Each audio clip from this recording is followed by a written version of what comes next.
Sir, आसमान के रंग बदलते हैं तो चीज़ें सामने नज़र आ जाती हैं। आसमान के रंग बदलने में देर नहीं लगती, चीज़ें खुल के सामने आ रही हैं। केपीके में मेगा स्कैंडल सामने आए हैं और सरकारी अकाउंट से करोड़ों की ट्रांजैक्शन, पंजाब बार में वकला को पैसे दिए गए, केपी की आवाम को महरूम रखा गया। फिर उसके बाद राशन के अंदर लाखों की तादाद में जाली अकाउंट्स और जाली नामों की लिस्टें थीं जिसमें अरबों रुपए का करप्शन हुई। कैसे देखेंगे आप इनको? देखिए, मेरे ख्याल में आपको थोड़ा मुनासिब इंटरप्रेट नहीं कर रहे हो कि आसमान बदला मतलब ये तासर आम लोगों को जाएगा कि इमरान खान चूंकि जेल में है लिहाजा ये करप्शन शुरू हो गई। जब इमरान खान बाहर था तब भी तो ये करप्शन हो रही थी ना। सर, मैंने हुकूमत का जिक्र किया 3.5 साल की, मैंने तो उनकी 3.5 साल की। वो गोगा गोगी का खेल आप भूल गए, वो बुशरा बीबी की करप्शन आप भूल गए, वो जाके 190 मिलियन जो ना पाउंड का इशू वो आप भूल गए। और ये सारी चीजें तो पहले से आ रहे थे, पहले दिन से। और फिर एक हैरत वाली बात मैं आपको बता दूं, पीपल्स पार्टी, नू लीग, काफ लीग, एमक्यूएम, कोई भी जमात आप ले लें एनपी समेत, कोई जमात ऐसे बता दे जो उनकी अपनी काबीना के वजीर अपने वजीर आला के खिलाफ बोल रहे। शौकत खान ने क्या अली गंडापुर के खिलाफ नहीं बोला करप्शन का, और फिर इनके शेर अफजल मरवत फलां फलां उन्होंने महमूद खान के खिलाफ नहीं बोला, क्या वो परवेज खटक के खिलाफ नहीं बोले, और क्या वो जाके वो जो पंजाब का क्या नाम था उसका वो वसीम अकरम प्लस क्या उसके खिलाफ नहीं बोले? बुज़दार। आप मुझे बता दो कि पीपल्स पार्टी के, नू लीग के आप अदवार देख लें, इल्जामात तो अपोजिशन की तरफ से आए मगर खुद पार्टी के अंदर आपने कभी ऐसे सुना? यहाँ तो पार्टी के अंदर से करप्शन की आवाजें उठ रही है, काबीना क्या अरकान कर रहे हैं वज़ीर आला के खिलाफ। इससे बड़ी सबूत तो क्या हो सकती है? तो जनाब, ये जो सारे हम देखते हैं ड्रामेबाजी, जलसे, तहरीकें, मूवमेंट्स, उसके बाद मार धाड़, जलाओ घिराओ, 9 मई हम भूले नहीं, तो इसके अंदर जो पैसा आता है वो कहाँ से आता है? देखिए, बात ये होता है ना, आपको याद हो कि जब अली गंडापुर से इख्तियारात लिए तो वो जाके उनका जो जुनैद अकबर साहब है उन्होंने बाकायदा आवाम से अपील की है कि बाबा हमें चंदा वगैरह इकट्ठा करे, जलसे जुलूस करना है। और गंडापुर ने ये ताने दिए कि मैंने तो करोड़ों रुपए जलसों पे खर्च करते थे। तो वो जलसे के पैसे कहाँ से निकलते थे?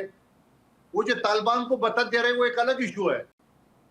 अच्छा, दूसरा मंदुखेल साहब, देखें जंग के बादल अभी जिसे कहते हैं ना वो टले नहीं है, बादल मंडला रहे हैं और तहरीक शुरू करने की बात की जा रही है, फिर पब्लिक को मोटिवेट करके मोबिलाइज करने की कोशिश की जा रही है इमरान खान की रिहाई के हवाले से या बानी पीटीआई की रिहाई के हवाले से।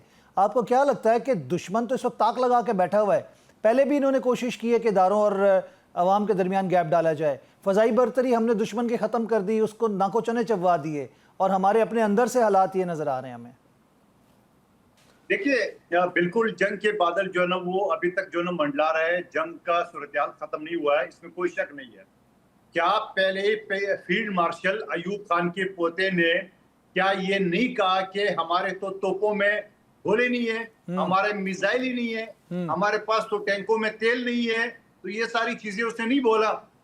तो मैं ये समझ रहा हूँ कि ये सारी चीजें जो है ना उसको याद रखना चाहिए पीटीआई को कि जंग के दौरान जो उन्होंने बातें की है, क्या अलीमा बीबी ने किस की मैं बात करूं जो उन्होंने की है? नूरा कुश्ती भी कहा गया कि जी बेलगाम सोशल नूरा कुश्ती भी कहा गया बेलगाम है, और मोदी ने यही सोचा कि क्योंकि पीटीआई वाले तो रियासत के खिलाफ है, फौज के खिलाफ है, हुकूमत के खिलाफ तो है ही है। जी, प्रैक्टिकली मंदुखेल साहब, उनके मीडिया पे पीटीआई वाले बैठकर अपनी हुकूमत, अपनी अफवाज के खिलाफ बातें कर रहे थे, ये भी सबूत मौजूद है। मैं वही अर्ज कर रहा हूँ, ये सारी बातें जब जंग से पहले हुई थी तो मोदी ने ये सोचा कि यहाँ से हमारे राफेल जहाज जाएंगे, वहां से जाके वो पुख्तनख्वा से हेलीकॉप्टर और पता नहीं क्या क्या निकलेंगे और पाकिस्तान टुकड़े टुकड़े हो जाएगा। और अपनी मीडिया में तुमने बता दिए, लाहौर की बंदरगाह में भी कब्जा कर लिया उन्होंने, कराची तबाह कर दिया, इस्लामाबाद तबाह कर दिया। लेकिन मैं आपको कहना चाह रहा हूँ, जो उमर अयूब ये एक फील्ड मार्शल का पोता जिसने यह बात की है, ये जंग इमरान खान के बगैर जीता पाकिस्तान ने। आप बताओ कि ये जो कहते हैं कि जिस पे पीटीआई का झंडा होगा वो मिसाइल चलेगा, पीटीआई के झंडे के बगैर पाकिस्तान का झंडा लगा के उनको हिंदुस्तान को उनकी अपनी सरजमीन में जो दुनिया पे वो नाश करे थे राफेल जहाज के, उसको खत्म कर दिए, तबाह बर्बाद कर दिए। तो आप ये बताइएगा कि जब भी हम करप्शन की बात करते हैं, इन्होंने हमेशा करप्शन के खिलाफ बड़ी आवाज़ बुलंद की और नारे मारे और इंसाफ की बात की, तो अब असूलन होना क्या चाहिए? देखिए जब इमरान खान की नैब और दौर में एफआईए तो तैयार इंतखाब- हो गई है, नैब और एफआईए में तो केसेस देखिए जाएंगे।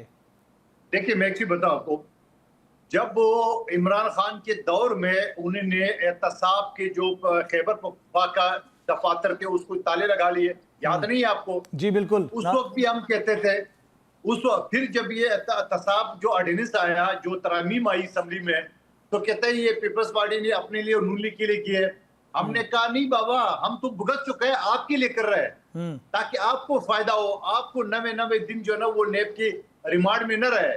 आपको डॉक्टर आसिम का याद नहीं है कि उसको कितना अरसा जो है ना नेब ने अपने रिमांड में रखा, कितने टॉर्चर किए। एक बुजुर्ग तालीम याफ्ता अस्पताल का मालिक डॉक्टर पेशे से, उनको क्या टॉर्चर किए वो आपको याद नहीं है। तो हमने कहा हम ये, क्योंकि अंग्रेज के जो कवानीन है, मैं कानून के तालिब इल्म हूँ, बंदे ने कुछ 4000 कत्ल किया होगा तो उसकी रिमांड 14 दिन होती है, वो भी किस्तों में, या 90 दिन जो है ना रिमांड।